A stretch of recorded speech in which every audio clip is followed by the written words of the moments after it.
자, 오늘 함께 은혜 나누실 말씀입니다.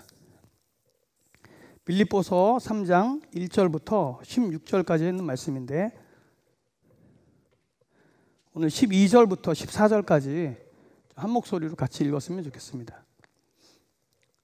빌립보서 3장 12절부터 14절까지 같이 보겠습니다. 신약성경 321페이지에 있습니다.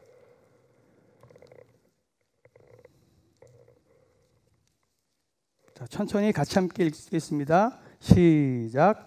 내가 이미 얻었다 함도 아니요 온전히 이루었다 함도 아니라 오직 내가 그리스도 예수께 잡힌 바 된 그것을 잡으려고 달려가노라. 형제들아, 나는 아직 내가 잡은 줄로 여기지 아니하고 오직 한 일, 즉 뒤에 있는 것은 잊어버리고 앞에 있는 것을 잡으려고 봇대를 향하여 그리스도 예수 안에서 하나님이 위에서 부르신 부름의 상을 위하여 달려가노라. 아멘. 우리 함께 이렇게 모이면 이렇게 인사를 하잖아요. 이렇게. 근데 인사하는 그런 모양들도 굉장히 많이 바뀌었더라고요. 일부 때 이렇게 인사를 이렇게 시키는데 어떻게 시키냐면 이렇게 시키더라고요. 자, 옆 사람을 보면서 눈빛으로 인사하세요. 이렇게 하더라고요. 가장 사랑스러운 눈빛으로. 이게 또 잘 보이지 않으니까 요즘에 이런 거 많이 하잖아요. 그래서 가슴에서 꺼내서 사랑을 표현해 주세요. 이렇게 얘기합니다. 함께 귀한 사랑을 나누는 건 참 좋은 것 같습니다. 제가 일전에 들었던 얘기인데 이 사랑 밑에 동그라미 네모의 차이잖아요. 그죠? 근데 사람 해보세요. 시작. 사랑 해보세요. 뭔가 틀린 거죠. 람하면 입이 닫혀요. 사랑하면 열려요. 그래서 원래 사람은 사랑을 해야 된대요. 그래서 서로 간에 열리고 관계가 회복된다 이렇게 얘기를 하더라고요. 이게 말로 사랑을 표현하든 우리가 손짓으로 표현하든 어떠한 방법을 쓰든지 간에 우리가 우리 주변에 있는 사람들, 우리의 가족들, 또 우리 교회 성도들 간에 주의 사랑을 좀 함께 나눌 수 있는 저와 여러분들이었으면 참 좋겠습니다. 제가 이번 사태를 보면서 오늘 아침에 이사야 2장 22절에 있는 말씀이 딱 떠올랐어요. 잘 아는 말씀일 텐데요. 이 말씀입니다. 너희는 인생을 의지하지 말라. 그의 호흡은 코에 있나니 새말 가치가 어디 있느냐. 우리의 인생이 그렇다는 거잖아요. 그죠? 숨을 쉬면 살고 숨을 안 쉬면 죽는다는 거예요. 여태까지 이 코로나 바이러스만 있었겠습니까? 수많은 어떠한 외부의 공격들, 육체적인 공격들, 또 보이지 않는 공격들 가운데 그 가운데 우리의 인생을 의지하지 말라는 것입니다. 요즘 첨단 과학 시대, 첨단 의료 시대잖아요. 그럼에도 불구하고 안 되는 것들이 있어요. 그죠? 이럴 때일수록 우리가 주님만 더욱더 바라보고 주님만 더욱더 의지해야 될 줄로 믿습니다.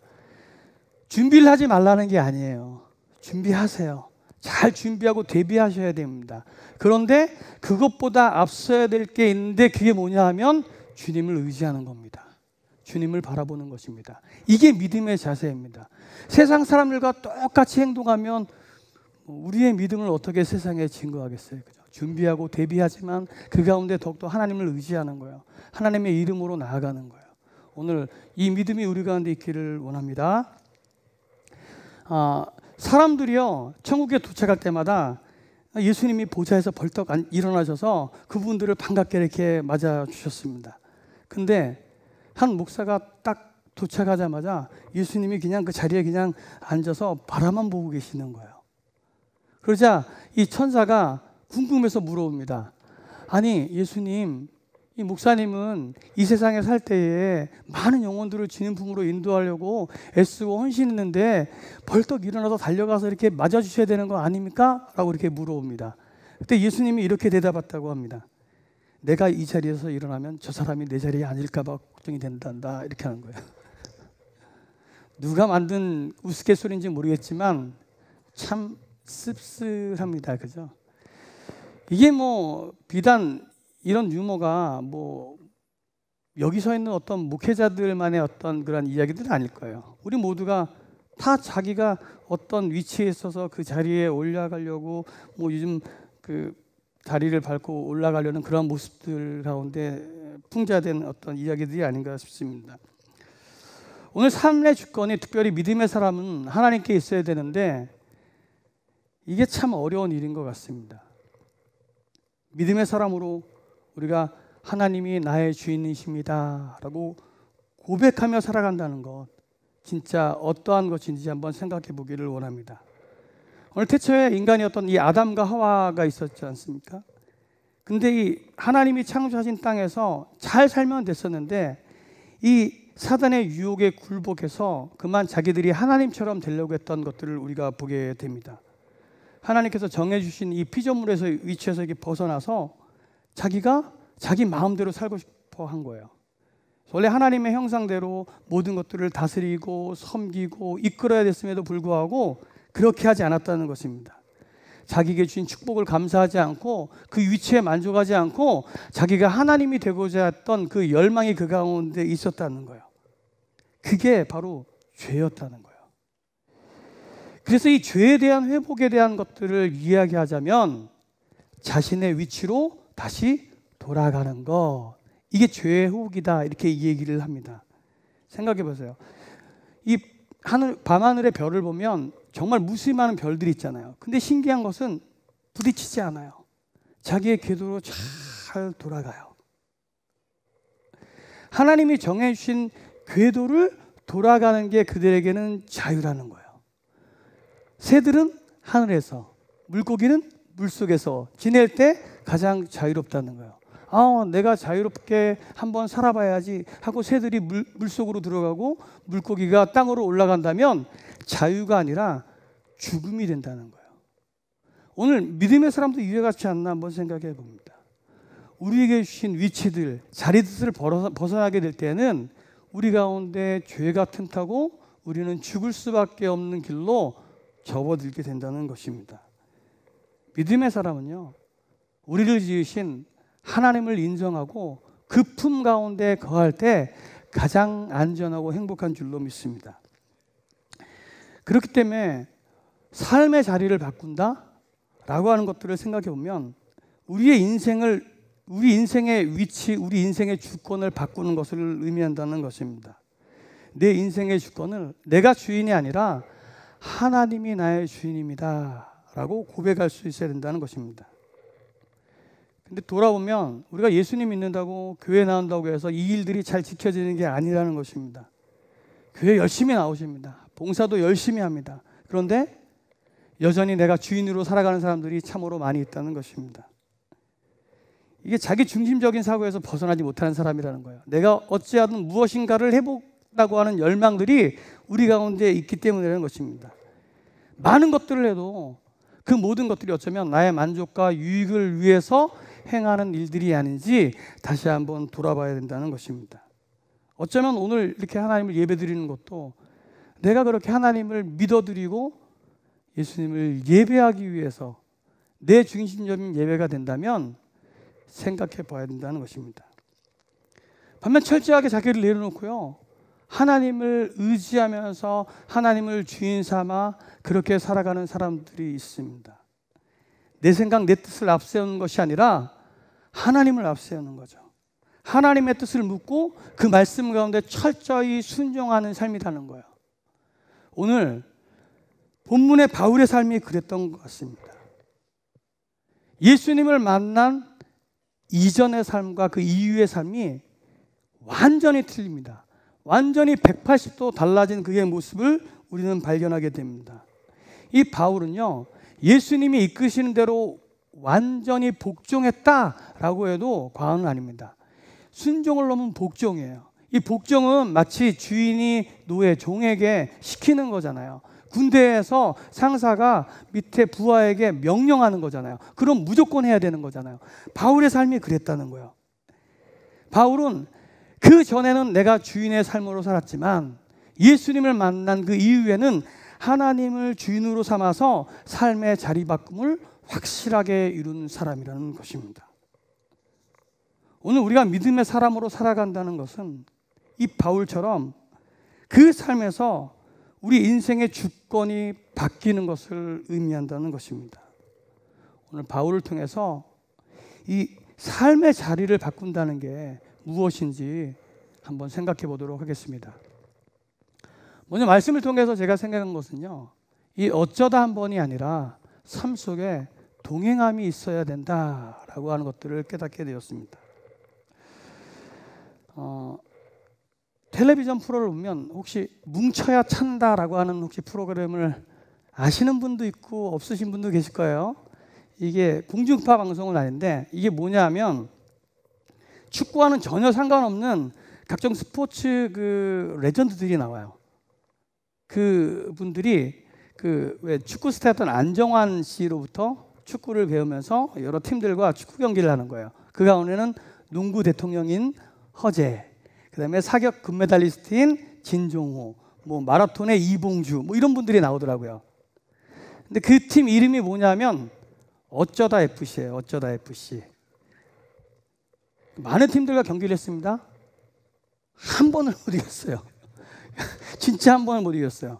그 팀이 언제 그 프로가 시작됐냐면 작년, 그러니까 2019년 6월 달 정도에 팀이 결성이 돼서 뭐 방송이겠지만 뭐 나름대로 열심히 연습을 했는데 한 번을 못 이겼습니다.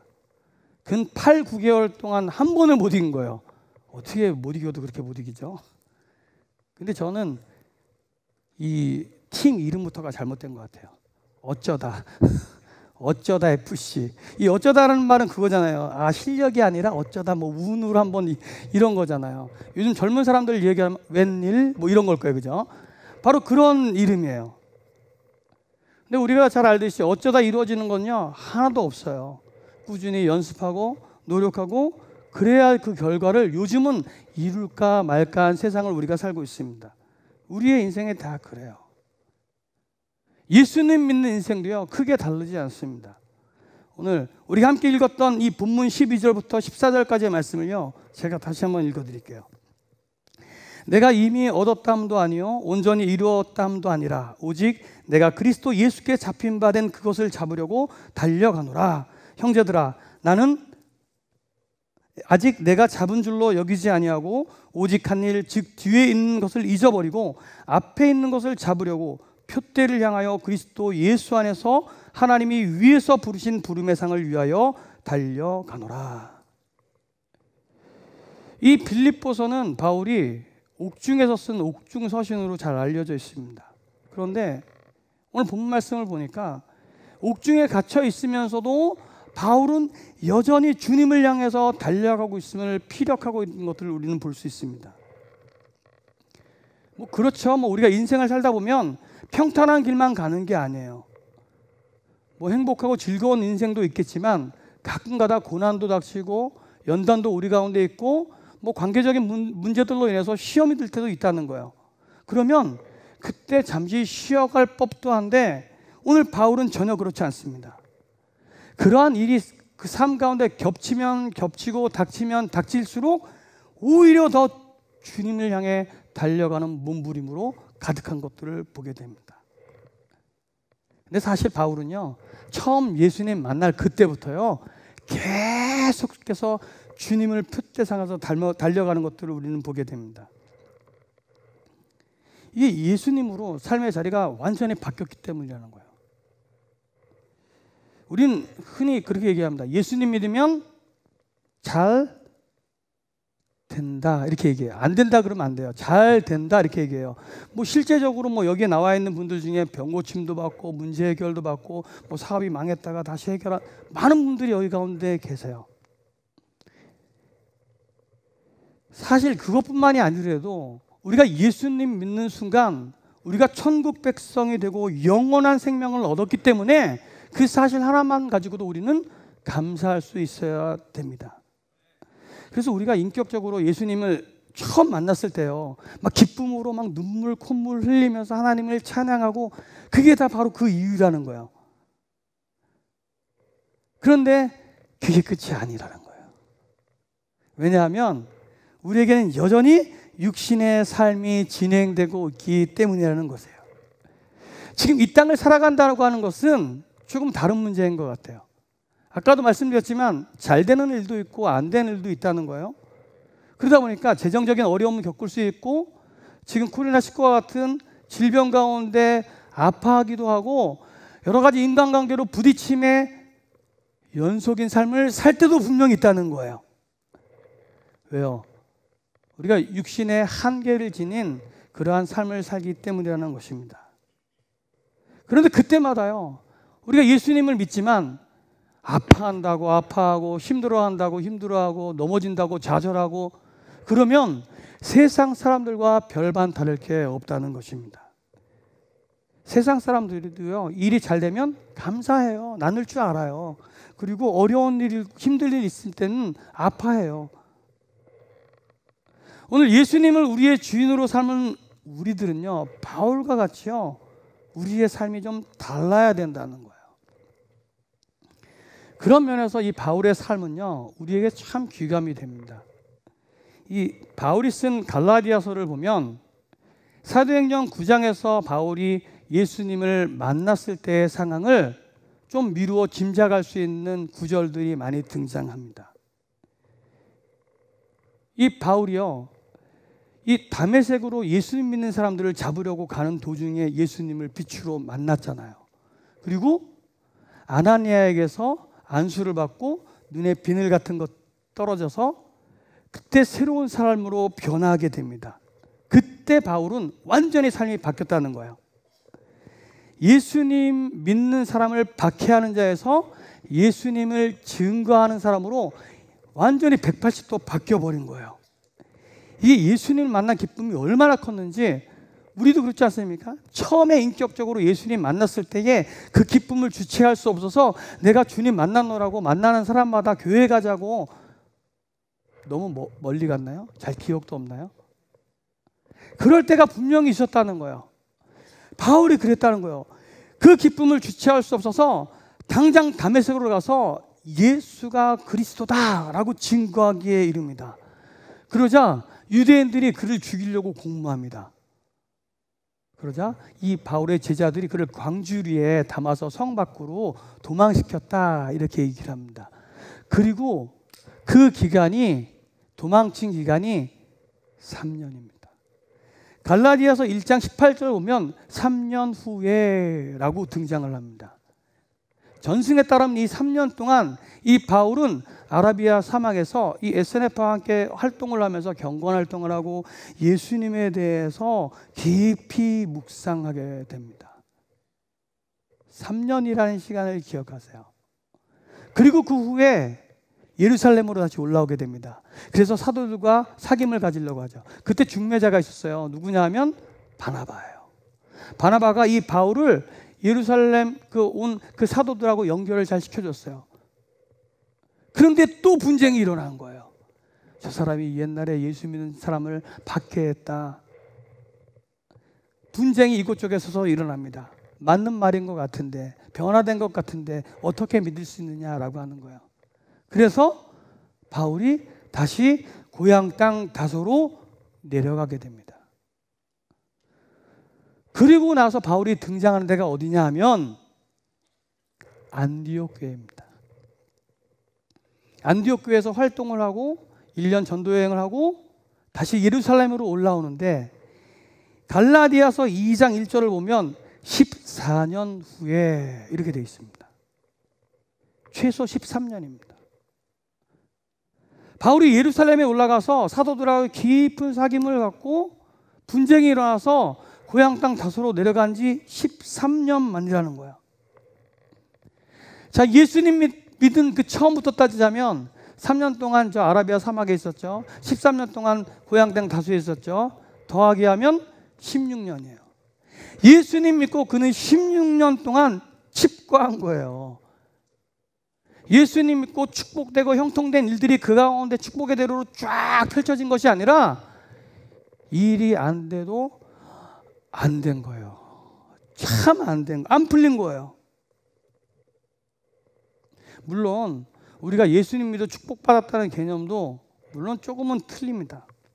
아무튼 바울은요, 예수님 믿고요, 오히려 핍박받고 일이 풀리지 않아서 사람들의 눈치를 보면서 전전긍긍하며 살아가게 되었다는 것입니다. 요즘 보면 많은 사람들이 그래요. 이 신약성경의 거의 반 정도를 쓴 이 사도 바울, 이 사도 바울의 모습을 본받고자 하는 사람들이 굉장히 많이 있잖아요. 존경하고 따르기 원하는 이 삶, 사도 바울의 삶. 근데 만약 이 바울이요, 예수님 믿고요, 강조할게요, 세상적으로예요, 주님 안에서가 아니라 세상적으로 볼 때 이렇게 망가졌다면 제가 예수님 믿고 따르겠습니다 라고 하는 사람들이 얼마나 될까요? 그런데 바울은요, 예수님 믿고 시종일관 똑같았다는 거예요. 아니요, 오히려 고난과 핍박이 겹치면 겹칠수록 더욱더 예수님을 향한 열정이 점점 뜨거워졌다는 거예요. 자기는 표대를 향해서 끝까지 나가겠다라고 선언을 하잖아요. 저는 오늘 이곳에 모인 우리 성도님들의 삶 있잖아요. 처음 예수님을 만났던 그 은혜와 기쁨만을 기억하고 살고 있는지 생각해 보라 말하고 싶습니다. 그냥 여전히 내가 처음 예수님 만났을 때의 기쁨, 그 감격 가운데만 멈춰 있는지 돌아보라는 것입니다. 오늘 바울처럼 예수님 만난 이후의 삶이 점점 더 주의 은혜로 가득하고 주님께로 향하는 삶이 되기를 주님의 이름으로 축복을 드립니다. 어쩌다 한 번이 아니에요. 어쩌다 한 번은 저 세상 사람들도 다 해요. 축복 주고 먹을 거 나누어 주고 사랑해 주면 그 사람도 다 한다는 거예요. 어쩌다 한 번이 아니라 오늘 바울처럼 고난과 핍박이 온다 할지라도 주님과 그 삶 가운데 동행함이 있어야 된다는 거예요. 이것이 우리의 삶의 자리를 바꾸고요, 내가 주인에서 하나님이 나의 주인입니다 라고 고백하는 자의 모습이라는 것입니다. 창세기 5장에 보면 이분 참 좋습니다. 죽음을 보지 않고 천국에 간 분 계시잖아요. 21절부터 24절까지 나온 에녹의 삶이 그렇습니다. 무드셀라를 낳고 하나님과 동행하였더니 죽음을 보지 않고 하나님이 이렇게 데려가셨다라고 얘기합니다. 다 꿈꿉니다. 죽음의 고통이 아마 있기 때문이 아닐까 생각하는데요. 재미있는 말씀이 나오더라고요. 여기에 24절 말씀에, 창세기 5장 24절 말씀에 이렇게 얘기가 나옵니다. 에녹이 하나님과 동행하며 자녀를 낳았다라고 일상적인 얘기가 나오는 거예요. 자, 무드셀라를 65세에 낳았어요. 그리고 나머지 300년 동안을 하나님과 동행을 하는 거예요. 그런데 우리 같으면 그러잖아요. 찬양팀으로 나와서 찬양팀으로 봉사하고, 악기로 봉사하고, 성가대로 봉사하고, 식당 봉사하고 뭐 이렇게 나와야 되는데 24절에 보니까 하나님과 동행하고 자녀를 낳았다. 그냥 일상적인 얘기예요. 물론 하나님을 예배하고 봉사하고 무엇보다 잃어버린 영혼들을 주님 품으로 인도하는 거 중요한 일이에요. 그죠? 이러면 안 되는데. 중요한 거예요. 하나님을 만났다면 그 마음 가운데 그렇게 안 할 수가 없어요. 봉사할 수밖에 없고요, 남을 사랑할 수밖에 없고요, 무엇보다 주님이 주신 마음으로 잃어버린 영혼들을 주님 품으로 데려온 일 가운데 열정을 다하지 않을 수가 없다는 거예요. 그런데 그게 중요하다는 일이 아니라 보세요, 그냥 하나님과 동행했다라고만 기록되어져 있다는 거예요. 이 말은 뭐냐면 우리가 하나님과 동행하다 보면 그 나머지 하나님을 찬양하고 예배하고 기도하고 봉사하고 이거는 그냥 자연스럽게 뒤따라온다는 거예요. 우선순위가 어떻게 됐냐라고 하는 분들이에요. 내가 봉사하고 헌신해서 하나님을 이게 먼저가 아니라 내가 하나님과 동행하고 요한복음 15장에 있는 말씀처럼 주님 가운데 붙어 있는 게 먼저 되고 그 다음에 봉사하고 헌신하고 하나님께 나아가야 된다는 거예요. 오늘 에녹 그가 한 일이요, 하나님과 동행하였다라고 기록되어져 있는 것을 잊지 말아야 됩니다. 오늘 예수님을 만나서 우리의 삶의 자리를 주님께 맡긴 사람, 그 바울의 삶이 성령님과 동행하면서 그분께서 원하시는 삶을 살았던 것들을 기억해야 된다는 거예요. 오늘 이 에녹과 바울의 삶을 통해서 내가 하나님을 믿습니다, 내 삶의 주권을 하나님께 맡겨드리겠습니다 라고 고백하는 우리들은 하나님과 동행해야 된다는 거예요. 하나님이 가장 기뻐하시는 행동이 뭐냐 하면 하나님과 동행하는 거예요. 행동하는 게 동행하는 거예요. 행동, 동행, 행동, 동행. 하나님과 동행하길 원하십니다. 오늘 우리 마음 가운데 그 열정이 좀 일어나기를 원합니다. 내가 앞서는 게 아니에요. 내가 주인 돼서 내가 먼저 나가는 게 아니라 하나님과 동행한다고 하는 것은 하나님과 함께 하나님이 원하시며 하나님 기뻐하시는 일을 하겠습니다 라고 고백하면서 내 삶의 자리를 주님께 내어드리는 행위라는 것입니다. 오늘 여기 다 하나님을 만난 사람들일 거예요. 예수 그리스도의 은혜로 내가 천국 백성이 되었음을 기뻐 찬양했던 사람들일 거예요. 그런데 그 사건에만 머물지 말라는 거예요.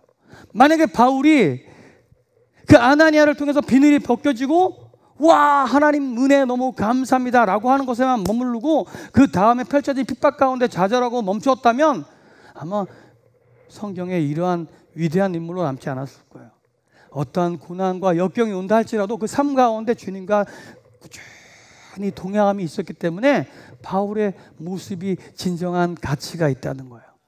오늘 우리가 예수님 믿고 우리의 삶의 주권을 하나님께 맡겨드리는 그러한 자가 되길 원한다면 내가 주인이 아니에요. 내 삶 가운데, 내 가정 가운데, 내 일터 가운데 심지어 하나님이 하라고 하신 이 일들 가운데 내가 주인이 아니라 하나님이 주인입니다 라고 고백하면서 주님과 동행하는 자가 되어야 된다는 것입니다. 오늘 주님과 동행하는 저와 여러분들이 되길 주님의 이름으로 축복을 드립니다. 그 두 번째 말씀을 통해서 제가 생각해 본 것은 조건이 아닌 하나님의 마음을 품어야 된다는 것입니다. 요즘 취업하기가 하늘의 별 따기입니다. 그죠? 요즘은 취업을 위한 재수가 있다고 이렇게 얘기를 하더라고요. 그래서 일부러 대학 4학년 이렇게 돼서 이렇게 졸업하고 나가야 되잖아요. 근데 휴학을 한대요. 그리고 휴학한 기간 동안에 각종 직장에서 원하는 자격증들, 이 스펙들을 막 쌓는 그런 일들을 막 하고 있다 이렇게 얘기를 합니다. 참 이 작금의 시대에 스펙 쌓기에 연여 없는 우리 청년들을 볼 때 참 안타까움이 좀 그지없습니다. 이 땅에서 사람들은요 그 외적인 조건들을 참 많이 따지게 되는 것들을 보게 됩니다. 뭐 토익 점수는 얼마나 내고 어떠한 자격증을 가지고 있고 이 사람은 어떠한 능력이 있는지 없는지 살펴본다는 것입니다. 그런데 하나님의 기준에서는 조금 다름을 우리는 알 수 있습니다. 이 바울의 경우를 보면 정말 대단한 스펙을 진짜 대단한 스펙을 가졌어요. 오늘 말씀에도 나오지만 8일 만에 할례를 받고 베냐민 지파에서 율법으로는 바리새인이고 열심으로는 예수 믿는 자들을 박해하고 율법에 흠이 없다 이렇게 자청을 합니다. 그 우리가 알기로는 가말리엘 문화에서 수학을 했어요. 공부를 했어요. 요즘으로 치면은 그냥 뭐 서울대 정도 뭐 이렇게 되겠죠. 거기서 공부한 사람이에요. 사내들인 공예에도 그러니까 요즘 말로 치면 국회의원 이쪽 라인에도 힘이 좀 있었고 더군다나 로마 시민권까지 갖고 있었다라고 이야기를 합니다. 요즘 말로 치면 엄친아 중에 엄친아예요. 모든 것들을 다 갖고 있는 거예요. 와, 그런 바울이요 예수님을 만나고 자기에 대해서 어떻게 얘기하는지 오늘 본문 8절과 9절 말씀에 이렇게 기록합니다. 제가 읽어드릴게요. 또한 모든 것을 해로 여김은 내 주 그리스도 예수를 아는 지식이 가장 고상하기 때문이라. 내가 그를 위하여 모든 것을 잃어버리고 배설물로 여김은 그리스도를 얻고 내 안에서 발견되려 함이니 내가 가진 의는 율법에서 난 것이 아니요 오직 그리스도를 믿음으로 말미암은 것이니 곧 믿음으로 하나님께로부터 난 의라. 바울은요 예수님을 위해서 자기 가진 모든 것들을 배설물로 여겼다 이렇게 이야기합니다. 예수님 앞에서 우리가 가진 조건은요 아무런 소용이 없다는 거예요. 아무것도 아니라는 거죠. 이 세상의 조건과 이 하나님의 조건은 많이 틀린 것 같습니다. 성경상의 이야기들을 보면 다 그런 거예요. 오늘 모세의 경우가 그렇습니다. 이 모세는요 우리의 상식을 완전히 뛰어넘습니다. 유대인인데 바로의 딸로 입양이 되잖아요. 왕궁의 왕자로 자라는 거예요. 40년 동안 그곳에서 배울 수 있는 모든 세상적인 지식은 다 배웠다고 얘기합니다. 이게 사도행전 7장 22절에서 이렇게 얘기해요. 모세가 애굽 사람의 모든 지혜를 배워 그의 말과 하는 일들이 등하더라. 이렇게 기록합니다. 40년 동안 그는 왕궁에서 뭐 사람을 가르치는 방법, 사람을 이끄는 방법, 천문학은 어떻고 모든 것들을 다 배웠을 거라는 거예요. 그러면 우리의 상식으로는 모든 것들을 다 갖추고 있고 지위도 있고 힘도 있을 만한 한 3, 40대 정도의 하나님께서 사용하시면 가장 크게 사용하실 텐데, 그죠?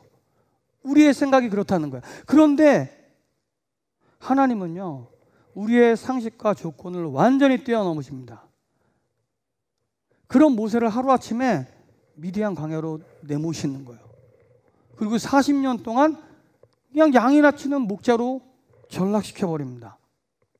그리고 육신적으로 힘이 다 빠진 80세 지금 어르신한테 노인이라고 하면 안 되는데 80세 어르신들 80세가 된 때에 그때에 하나님이 사용하시자고 부으신 거예요. 자, 이제 너 애굽에 가서 내 백성들을 좀 인도해내라. 이거 기가 막힐 노릇이죠. 우리 같으면 차라리 좀 힘이라도 있을 때 가서 말빨이라도 좀 있을 때 그때 하면 참 좋은데 이게 막 지팡이 하나만 끌고 가가지고 내 백성 내놔 이 웃기잖아요. 그랬다는 거예요. 근데 어떻게 돼요? 결국 이 노인네가요 250만의 장정을 끌고 나와요.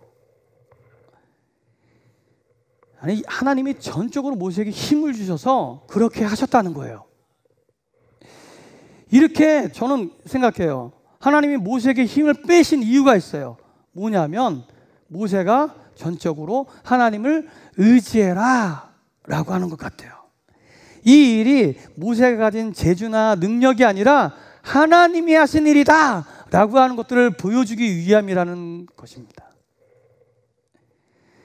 오늘 내 삶의 주권을요 나에서 하나님으로 이렇게 바꾼다는 것은 하나님이 주신 힘으로 내가 살아가겠습니다 라고 고백하는 거예요.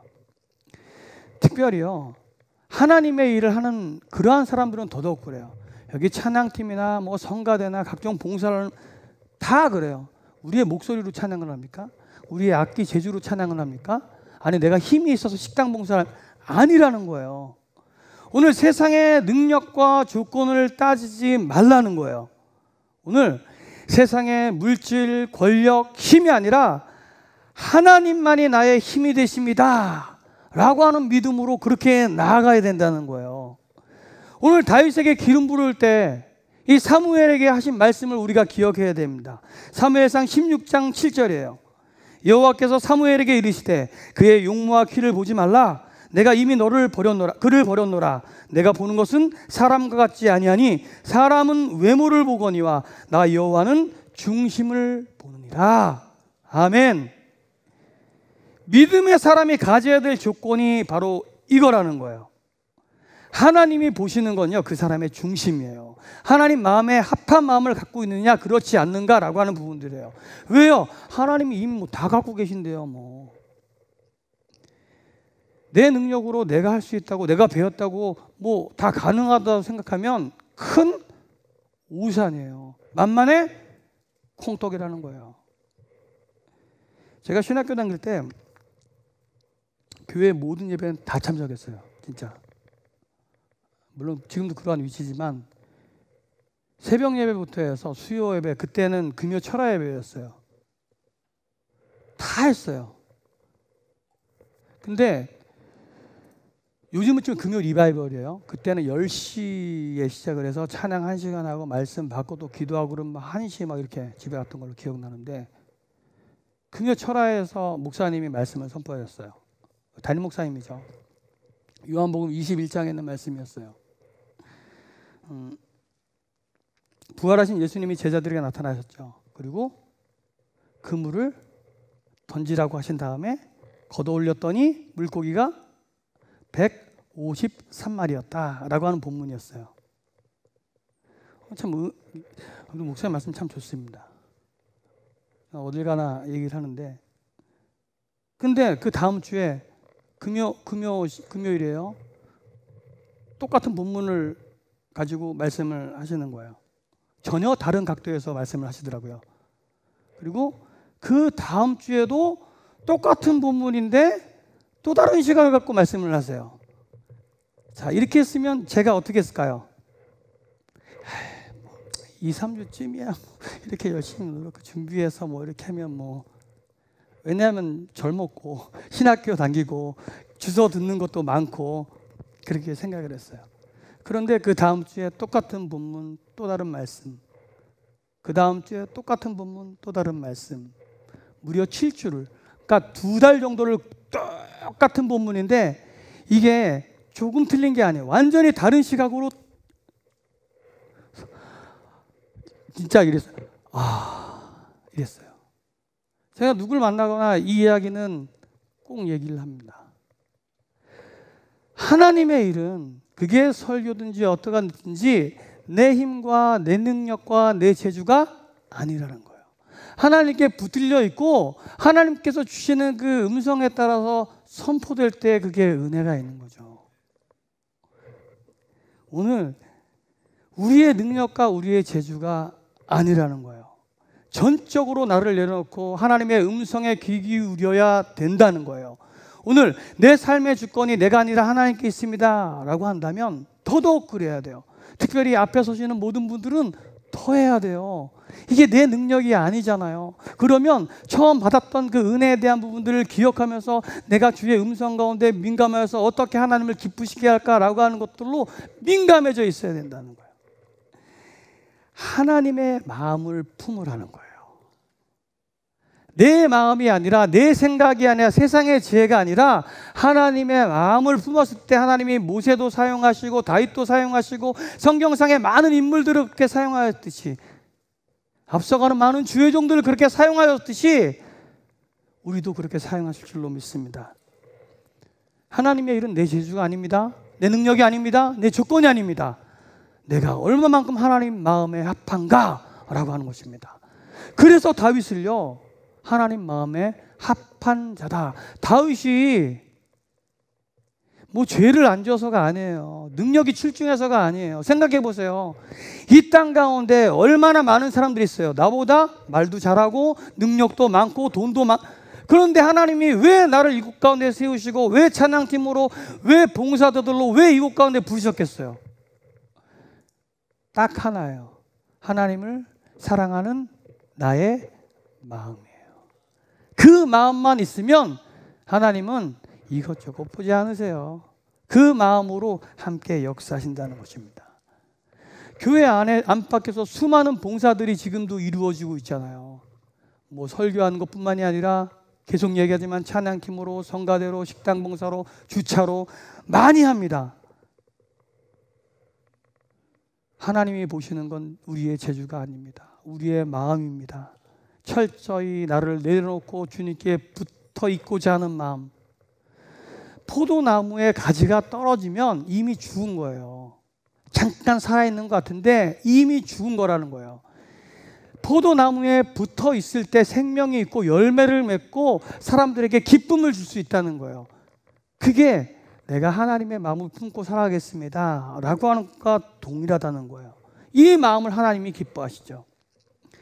오늘 다윗을 사용하신 그 하나님이 그 재주와 능력을 보셨겠습니까? 하나님 향한 마음 때문입니다. 오늘 그 다윗이 정했던 그 마음, 그 정한 마음 우리 가운데도 있기를 소원해 봅니다. 내가 믿음의 사람으로 내 자리를 내놓고 하나님을 나의 주인으로 삼아 살겠습니다 라고 고백한다면 하나님의 마음을 품어야 됩니다.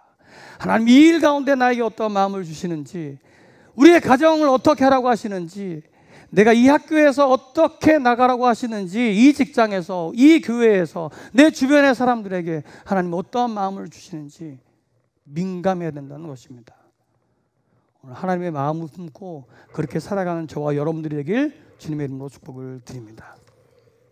그럼 마지막 세 번째는 내 시간이 아니라 하나님의 시간에 맞춰야 된다는 것입니다. 오늘 우리에게 소중한 것들이 굉장히 많이 있습니다. 그죠? 이건 뭐 돈으로도 살 수 없고 뭐 돈으로 팔지도 않죠. 공기, 물은 요즘에 파는구나. 공기도 팔죠, 요즘에. 그죠? 뭐 예전에는 뭐 그랬지만 뭐 공기, 물, 시간 뭐 이런 것들인데 뭐 요즘은 진짜 미세먼지로 인해서 뭐 공기도 뭐 사고 팔고 뭐 물도 뭐 요즘은 뭐 정수기 아니면 다 사서 먹잖아요. 근데 어떤 상황과 여건에서도 변치 않는 게 시간인 것 같아요. 시간은 뭐 그죠? 이 시간에 대해서 우리가 소중히 여기고요. 순간순간 잘 살아야 될 것 같아요. 오늘 이 땅에서 영원히 사는 것이 아니기 때문에 그렇잖아요.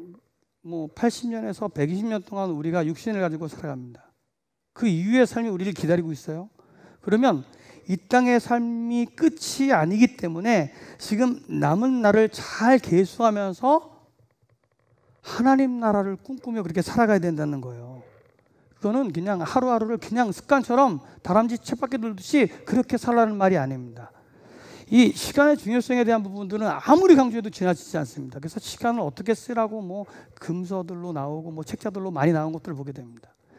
동일한 24시간의 시간을 살지만 어떤 사람은 그 24시간을 1시간처럼 쓰는 사람도 있고 어떤 사람은 24시간을 25시간처럼 쓰는 사람들도 있습니다. 주어진 그 우리에게 시간을 어떻게 사용하에 따라서 그 사람이 세월을 아끼는 사람이 될 수 있고 세월을 허송하는 사람들이 될 수도 있다는 것입니다. 그리고 지금의 이 순간순간들이 모여가지고 내일의 나를 만들게 된다는 것입니다. 생각해 보세요. 지금 여러분들이 이 가운데 앉아있고 그 직장 가운데 있고 그 학교 가운데 있는 것은 그 예전에 그 어떤 순간의 시간들이 쌓여서 지금의 나를 만든 거 아닙니까?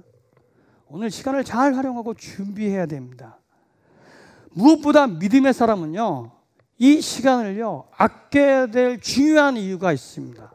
뭐냐면, 세월을 아껴서 하나님이 기뻐하시는 삶을 살아야지 이 하나님의 영원하신 시간 가운데 우리가 들어가게 된다는 거예요. 그냥 들어갈 수 있는 게 아니에요.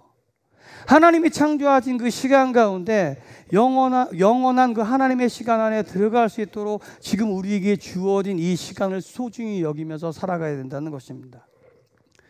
근데 많은 사람들이 뭐 앞에 서 있는 사람도 뭐 예외는 아니에요. 보면 거의 이 시간을 그저 자기가 잘 관리하고 그냥 사용해야 될 것 좀 그렇게 여길 때가 참 많이 있다는 거예요. 그렇죠. 잘 준비하고 내일을 위해서 열심히 공부하고 책 보고 그럼 뭐 다 비슷하지 않을까요? 교회 다니는 분들, 예수님 믿는 분들도 거의 비슷할 거예요. 그냥 계획적으로 시간을 잘 분배해서 이렇게 미래를 위해서 투자하는 것들을 우리는 흔히 보게 됩니다. 이게 앞서 말했지만 지금의 순간들이 쌓여서 내일의 나를 만들기 때문이라는 거예요. 근데 맞는 말이고요. 최선을 다해서 이 순간순간을 살아야 됩니다. 근데 조금 생각해 보면 이게 믿는 사람들 입장에서는 맞는 말이기도 하고 틀린 말일 수도 있습니다. 세상적으로 볼 때에는 이게 맞는 말이에요. 근데 믿음의 눈으로 보면 조금 달라요. 내가 아무리 이 시간을 쪼개고 준비했다 할지라도 하나님의 시간이 아니면 안 된다는 거예요. 전도서에 있는 말씀을 우리가 잘 알고 있습니다. 3장 11절 말씀에 이렇게 증거합니다. 하나님이 모든 것을 지으시되 때를 따라 아름답게 하셨고 사람들에게 영원을 사모하는 마음을 주셨느니라. 그러나 하나님이 하시는 일의 희종을 사람으로 측량할 수 없게 하셨도다. 모든 것은 다 때가 있어요. 그렇지만 하나님의 때는 사람이 알 수가 없다는 거예요. 그러면 우리는요, 하나님의 시간이 어디에 있는지, 나를 향한 하나님의 뜻이 어디에 있는지, 지금 이 시간에 하나님께서 나를 어떻게 사용할 원하시는지 여기에 집중해야 된다는 거예요. 모세도 다윗도 바울도 다 하나님의 시간에 맞춰서 그렇게 살아갔던 사람들입니다. 나름 최선을 다했겠죠. 열심을 다했겠죠. 그런데 하나님의 때에 그들이 나아갔음을 기억해야 됩니다.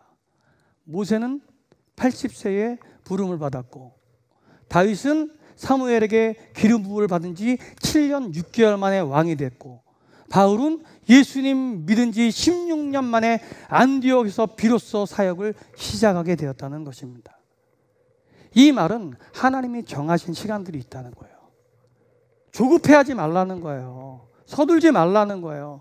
하나님이 나에게 정해진 시간들이 어디에 있는지 묻고 기도해야 된다는 거예요. 하나님의 시간을 산 사람들은 다 그래요. 그렇다면 믿음의 사람에게 이 나에게 주어진 시간을요, 이건 내 시간이니까 내 마음대로 써야지 라고 할 수 있는 게 아니라는 거예요. 지금 하나님이 나에게 원하시는 그 시간 분명히 있다는 거예요. 시간도 하나님의 창조물이다 라고 하는 것들을 일전에 목사님께서 말씀하셨잖아요. 맞아요. 시간도 하나님의 창조물이에요. 그러면 그 시간 안에 내가 어떻게 살아야 될지도 하나님께 물어야 된다는 거죠. 오늘 지금의 상황을 저는 그랬으면 좋겠어요. 많은 사람들이 걱정을 해요. 코로나19 때문에 이건 이렇고 저런 건 저렇고 모임은 이렇게 해야 되고 뭐 밥은 주지 말고 이 각종 모임들에 대해서 그치고 그 결과가 이래요. 저는 감히 말씀드리면 지금의 상황을 이해하지 말고요, 하나님께 맡기는 자세가 필요하다고 생각해요. 이 가운데 하나님의 뜻이 어디 있는지 기도하면서 물어야죠. 그런데 저도 곰곰이 생각해 보니까 그거보다는 이 어려움 가운데 이거는 이렇게 해가지고 우리 성도들에게 이렇게 대비를 하고 이 문제는 이렇게 대비를 하고, 상황이 무서운 게 아니라 그 상황 때문에 주님께 멀어지고 있는 우리들의 모습이 더 무서운 줄 알아야 돼요. 오늘 상황에 대한 부분들을 뛰어넘어서 역사하시는 하나님께 우리의 삶을 맡기는 자세가 필요하다는 거예요. 우리가 아무리 두려워하고 떨고 뭐 아무리 준비한다고 해가지고 상황이 바뀌겠어요? 코로나19 바이러스를 눈으로 본 사람 있어요? 없어요. 그거 뭐 어떻게 봐야 되겠죠, 뭘로, 기구를 통해서. 그것도 창조하신 분이 하나님이시겠죠. 그러면 그 모든 것들, 이 상황에 대한 부분들을 하나님께 맡기고 기도함이 우리 가운데 먼저 있어야 된다는 거예요.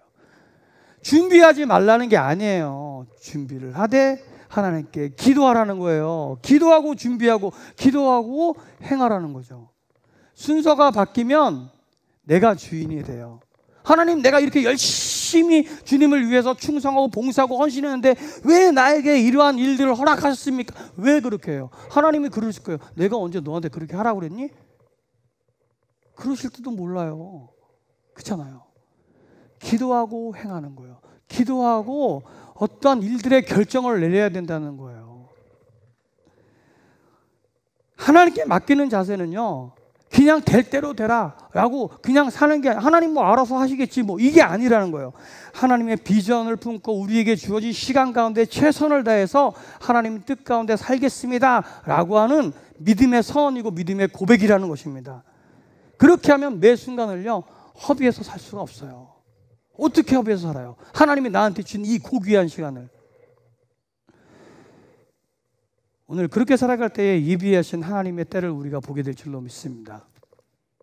오늘 본문 15절과 16절 말씀에 보면 이렇게 나옵니다. 그러므로 누구든지 우리 온전히 이룬 자들은 이렇게 생각할지니 만일 어떤 일에 너희가 달리 생각하면 하나님이 이것도 너희에게 나타내시리라. 오직 우리가 어디까지 이르렀든지 그대로 행할 것이라. 바울이요, 이 자기에게 주어진 시간이 하나님의 시간이었음을 인정하기 때문에 이렇게 고백할 수 있었다는 거예요. 말씀은 이런 거예요. 우리가 달리 생각해요. 어떤 문제에 대해서 이리 생각하고 저리 생각한다 할지라도 우리가 하나님께서 표대를 향해서 달려갈 수 있도록 우리에게 알려주실 것이라는 거예요. 그래서 우리는 그냥 하나님이 보여주신 대로 매 순간순간 최선을 다하겠다. 바로 이게 그 말씀이라는 거예요. 지금에 겪는 이 상황들, 이 순간순간들이 하나님께 속해 있음을 우리는 인정하고 하나님께 맡기며 기도해야 된다는 거예요. 그리고 내가 할 수 있는 믿음의 사람으로 보일 수 있는 최대한의 것들로 하나님께 나아가라는 거예요. 그러면 하나님이 이루시리라 라고 말씀하시는 거예요. 오늘 우리는 내 시간을 살고 있는지 하나님의 시간표에 나를 맞추고 있는지 돌아보기를 원합니다. 믿음의 사람, 하나님이 주인입니다 라고 고백하는 사람은 하나님의 시간표에 나를 맞추는 사람입니다. 이 시간은 믿는 사람뿐만이 아니에요. 안 믿는 사람에게 동일하게 주어졌어요. 그렇지만 그 시간이 우리 믿음의 사람은 저 영원한 시간, 하나님의 시간과 연결되어 있음 알고 주위에서요, 하나님이 기뻐하시는 삶을 살겠습니다 라고 고백하는 사람이라는 것입니다. 그 사람이 하나님의 시간에 맞춰 사는 사람인 것입니다. 그래서 지금 이 순간이 중요한 거예요. 지금 이 순간, 끝나면 밥 안 준다는데 어디 가서 밥 먹지? 이러면 안 된다는 거예요. 하나님께 집중하는 거예요. 이 흘러가는 시간을 아끼고 주위에서 하나님의 뜻에 맞게 사용한 사람만이 영원의 시간을 살아가는 사람들입니다. 그 시간을 살아가는 우리 베델의 성도들이 되길 주님으로 축복을 드립니다. 살다 보면 믿음의 사람도요, 시간이 멈춘 것 같아요.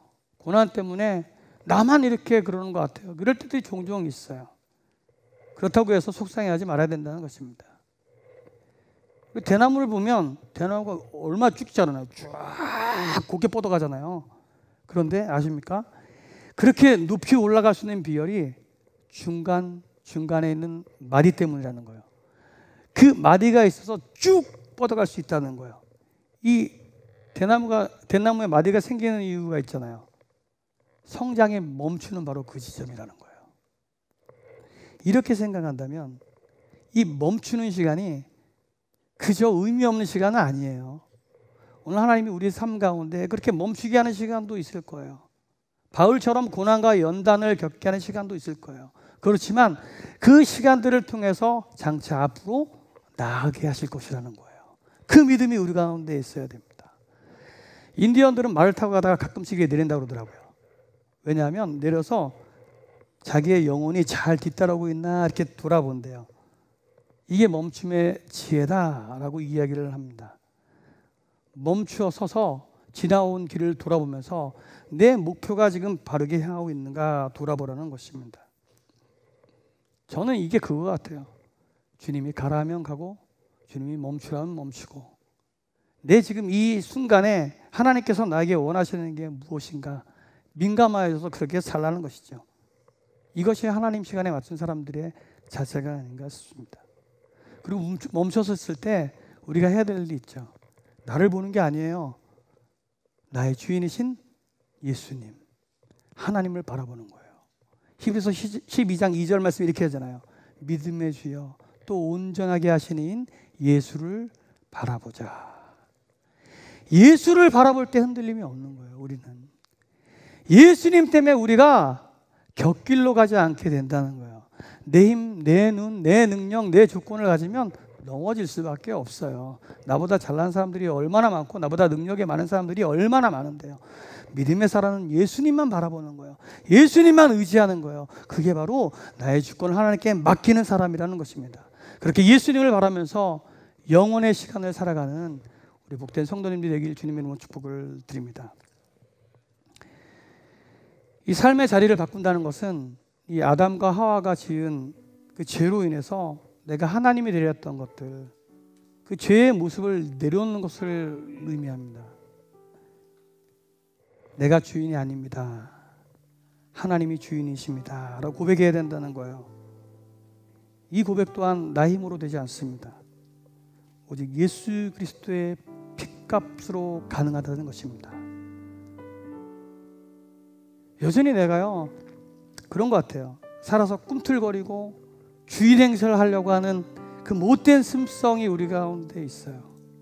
이 습성을 예수 그리스도 십자가의 능력으로 끊어버리고 나의 못난 자아를 죽여야 됩니다. 그래서 나는 죽고 내 안에 예수가 온전히 살아야 됩니다. 그래서 우리 안에 이런 고백이 좀 울려났으면 좋겠습니다. 내 삶의 주인은 오직 예수 그리스도십니다.